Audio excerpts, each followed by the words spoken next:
നല്ല വസ്ത്രധാരണം, നല്ല സൗന്ദര്യം, നല്ല കാറ്, നല്ല വീട്, ഇതൊക്കെ കണ്ടുകൊണ്ട് എന്ത് ചെയ്യാൻ പാടില്ല. നമ്മൾ കാണുമ്പോൾ ഒരു മനുഷ്യനെ വിലയിരുത്തുന്നത് എങ്ങനെയാ? അവൻ കുഴപ്പമില്ല, തിരക്കേട്, നല്ല വീട്ടിലെ നല്ല കുടുംബത്തിലാണ്. ഒരിക്കലും കാശുണ്ടെന്ന് പറഞ്ഞാൽ നല്ല കുടുംബത്തിൽ ജനിക്കണമെന്നുണ്ടോ? ഉണ്ടോ? ഇല്ല. മനസ്സിലായില്ലേ? ഏറ്റവും ഉത്തമൻ കുചേലനായിരുന്നു. കുചേലന്റെ വസ്ത്രധാരണം എങ്ങനെയായിരുന്നു? നമ്മൾ ചിലരെ കൂടി കൂടെ പോകുന്ന പിച്ചക്കാരെ കാണുമ്പോൾ നമ്മൾ കളിയാക്കാറുണ്ടോ? അല്ലേ?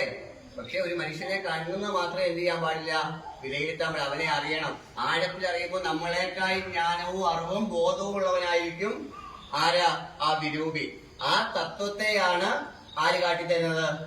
ദേവാദിദേവനായിരിക്കുന്ന മഹാദേവൻ ഭസ്മാഭിഷേകത്തിലൂടെ കാട്ടിത്തരുന്നത്. അപ്പൊ നിങ്ങൾ ചിലർക്ക് തോന്നാ അതെന്ത് ഭാവമാണെന്ന്. എന്താ അങ്ങനെ പറഞ്ഞതെന്ന്?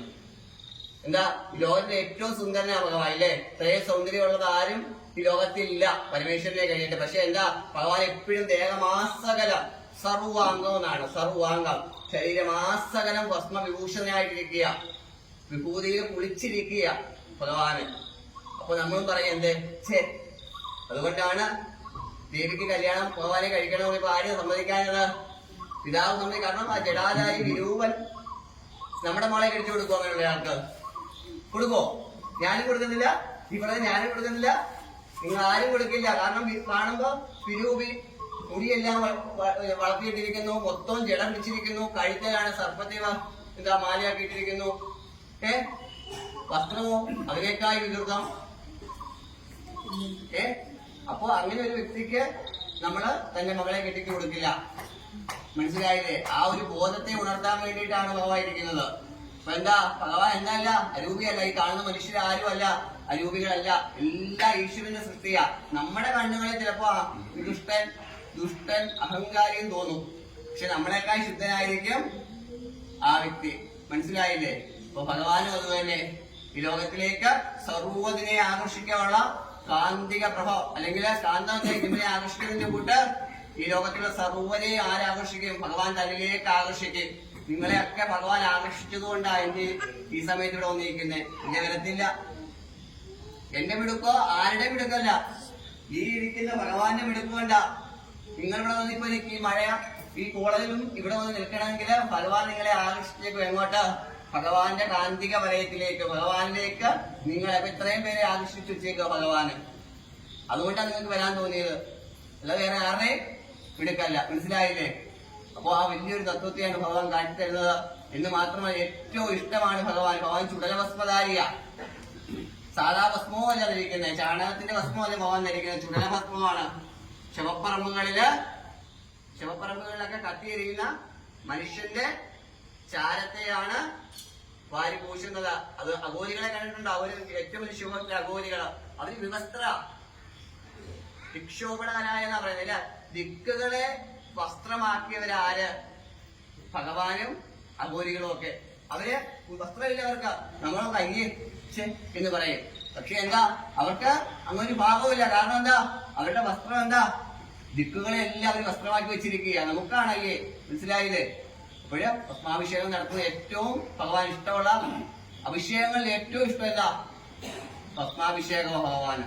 നന്നായി പ്രാർത്ഥിക്കുക. നമ്മുടെ ആയുസ്സിന്, ആരോഗ്യത്തിന്, നമ്മുടെ ബുദ്ധിക്ക് നല്ല ബുദ്ധി തോന്നുവാന്, നല്ല വിവേകം ഉണ്ടാകുവാന്, നമ്മുടെ ദുഃഖങ്ങൾ മാറുവാൻ. നമ്മുടെ ദുഃഖങ്ങൾ എങ്ങനെ ഉണ്ടായി? നമ്മുടെ കർമ്മഫലം കൊണ്ട് മാത്രം ഉണ്ടായേ, അല്ലാതെ ഒന്നുമല്ല. തർക്കിക്കുന്നവര് കാണാം. പക്ഷെ എന്തില്ല, നമ്മുടെ കർമ്മങ്ങളാണ് നമുക്ക് ദുഃഖങ്ങളായിട്ട് വരുന്നത്. ഈ ജന്മങ്ങളിലും പൂർവ്വജന്മങ്ങളിലും ചെയ്ത കർമ്മങ്ങളുടെ ഫലം തന്നെയാ.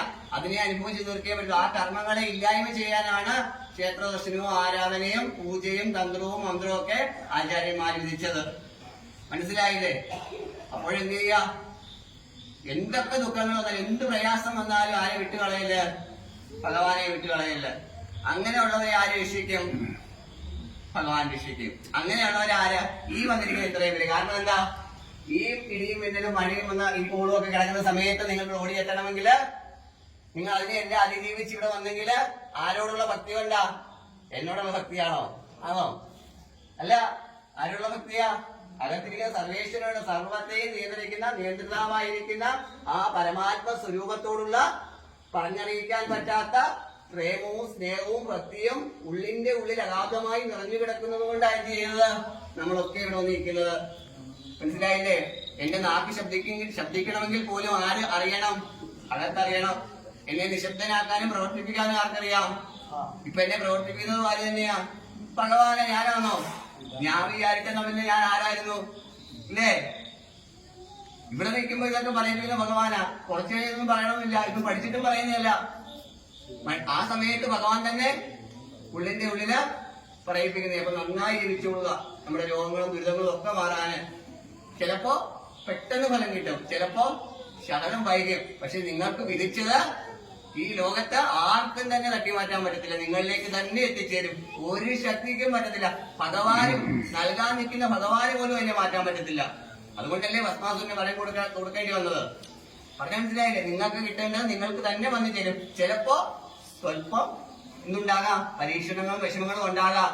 ആ പരീക്ഷണങ്ങളിലും വിഷമങ്ങളിലും ഒക്കെ അടിപതറാതെ നീ നീ താങ്ങി ചത്തുപോകുമെന്ന് വിചാരിച്ചാലും ഭഗവാനെ, നീ എന്നെ എന്ത് ചെയ്താലും ഞാൻ അനങ്ങത്തില്ല. നിന്റെ നാമം ജപിക്കുക. എന്റെ അവസാന ശ്വാസം വരെയും നിന്റെ നാമത്തെ ജപിക്കുമെന്ന് ആരുറപ്പിക്കുന്നുവോ അവരുടെ കൂടെ ആര് കാണും? ഭക്തവത്സലനായ ഭഗവാൻ. ആരാ? ഭക്തവത്സലനായ ഭഗവാൻ കാണും. മനസ്സിലായില്ലേ? ആ ഒരു ബോധം നിങ്ങൾക്ക് ഉണ്ടാകട്ടെ. ഉറക്കെ ജപിക്കുക. ഇപ്പൊ ജപിക്കേണ്ട. ഭസ്മാഭിഷേകത്തിപ്പോ പെരുന്നാളൊക്കെ ജപിക്കുക. ആരെങ്കിലും പേര് വിട്ടുപോയിട്ടുണ്ടെങ്കിൽ പറയണം കേട്ടോ. മനസ്സിൽ ജപിച്ചോട്ടാണിപ്പോ ഭസ്മാഭിഷേകം വഴിപാടായിട്ട് സമർപ്പിക്കുന്നത്.